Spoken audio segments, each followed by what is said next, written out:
Hey everyone, welcome back, and we seem to be growing pretty fast. Now, look at this. Battlefield is not coming out for at least, I'd say, 8 to 12 months, right? And what I did by that is I found 4 games that you can play while waiting for Battlefield.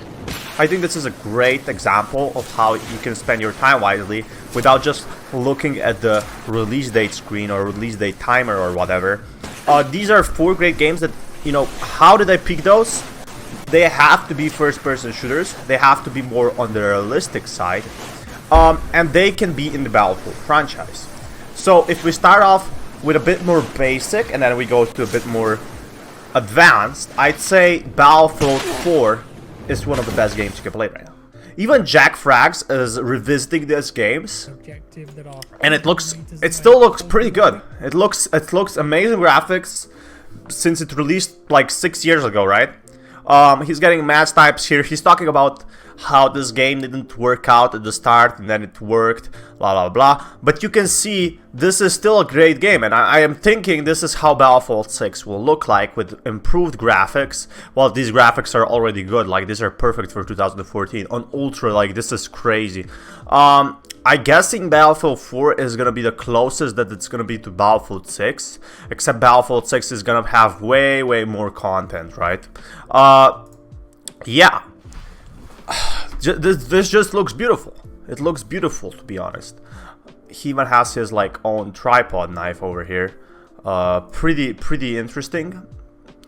You know, I guess this could be one of the games you can play while waiting for Battlefield 6. Like, you have helis, you have cars, you have anything like that. Now, if you're looking for something more classic, then we have Battlefield 1. Battlefield 1 is definitely still a very interesting game. I just played it yesterday, and I can tell you there's no hackers. I will leave Battlefield 5 out of this. Like, it's not modern times, but the way Battlefield feels like is still perfect, right? They still kind of didn't mess up with Battlefield 1 like they did with Battlefield 5. There's no hackers. Like, the hackers leave the game alone. Like, luckily, somehow no one is hacking here, unlike Battlefield 5. I think it's a pretty great example of how you can make a game work good. Now, one thing that's missing is modernity. So this is, I hope I spelled that correctly, but modern is not a kind word in Battlefield 1. You will see World War I, and that's not a bad thing. You will see like anything. You will see from snipers to vehicles to planes. It's just gonna be like, you know, you have tanks here. They just aren't modern. You have snipers here. They just aren't modern. So how does this game actually go afar from Battlefield 6? Well, Battlefield 6 maybe has bigger buildings, while this has, you know, this has still decent destruction as some kind of Levolution. Battlefield 6 is going to be looking into Levolution as well, and I definitely think you should give it a try, especially if your graphics card is really good. I definitely recommend it, because if you're playing this on Ultra, you will not regret this. This is one of the best games to play on the max graphics. Like, it feels like for me I'm in game when I'm playing this on Ultra. Like, it's crazy good.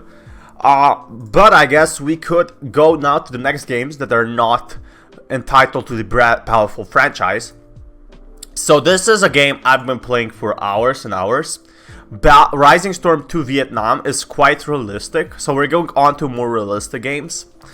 And I guess this one is one of more like it looks like Battlefield, right? It's just more kind of team-based. You have artillery strikes. You don't have vehicles. You have only infantry, which I love in Battlefield, only infantry, because then it makes pure skill, right? It's not like a tank against something else.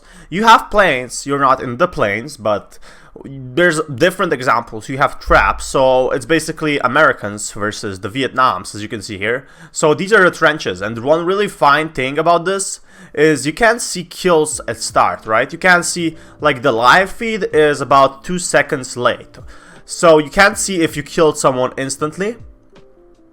This guy, like, these people, like Americans in trenches, cannot use main weapons, but just sidearms, which I think is a really great. Like, and the spawning system is really nice. So, for example, this Vietnam people use like these sort of trenches like some sort of caves tunnel system to respawn, which you can build on your own anywhere, while the US Army spawns on the squad leader, just like in Battlefield. And I think that's a perfect example of how you can make a good game. Like this game, what's really good about this game, it doesn't hack hackers. One thing I really like about this is as well that, you know, there's new people in here because it was free on Epic Games, so you can't really beat free. But I think there could be a lot of improvement for this. This is an indie company. So far, compared to DICE, this is definitely indie, but it's one of the best games you can play right now, especially if you claimed it on Epic Game Store. It was actually free. You can't go wrong with this. Like, you have nades. It's definitely more slower than Battlefield, but it provides you a lot of fun, to be honest. It will provide you a lot of fun for like 3-4 months. Then you'll probably get bored of it because it kind of repeats itself, or you get really good. It's really simple to get really good at the game. I kind of got really good, but yeah, it's all about like dying fast in this game. Unlike Battlefield, you still have some time to play it. But it's not one of the most realistic games compared. You still have the kill cam and you still have a minimap. The most crazy game that was realistic, I have to say, is Squad. Now, Squad is most likely what Battlefield 6 is going to be without the realism. It's like everyone has a mic in here. I played it, so everyone has a mic in here. Everyone likes to play like this. You have to stick too close to your squad. So see, these players are all coordinated, all watching 1 degree or 1 angle, right? You have your own bases, so it's really interesting. It's kind of like Battlefield, but in a different sense. You have a few riflemen, you have a few class kits, and then you have some anti-tank stuff. And then there's like, I think it's like 50 versus 50 players, right? So you have different squads attacking different objectives, and then the squad leaders are talking with command. It's the most realistic thing you can get. Also, one really great thing about this is you cannot see if you killed someone. That's right, you cannot see if you killed someone. You can get up by a medic, just like in Battlefield. But there's so many possibilities. It's so intense because you only have 1 life, or you have to respawn. The respawns here, though, actually matter. So you can't just click on respawn. You gotta wait to be revived by medic because you can lose tickets pretty fast. And I think this is crazy. I think you can drag bodies. I think this is like done by an indie developer. Like they're semi-tier. They're semi-tier big. Like they were never made such big games before.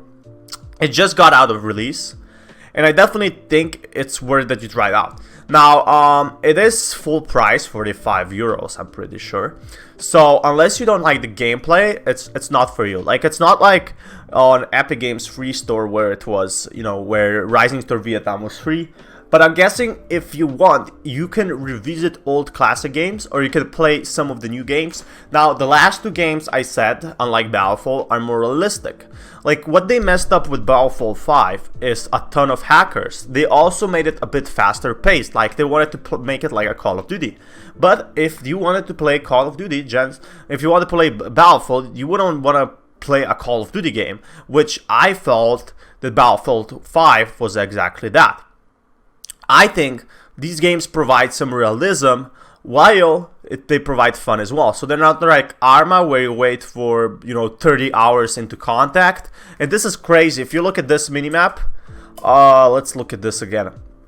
Like everyone is using the mic over here, and the minimap is just crazy. Like you can spot enemies, you can see where they're moving from. It can't get more realistic than that. You have also how many mags you have. I really have to give a shout out to this game because I had so much fun with this game. I had to delete it. Otherwise I would get too much addicted into this. I have to make YouTube videos. But hey, hopefully this is it for this video. Let me know what you guys think, you know. Yeah, I guess this should be it for today, and see you until next time. See you in a year. This is Fatman. Sign out. Peace, guys.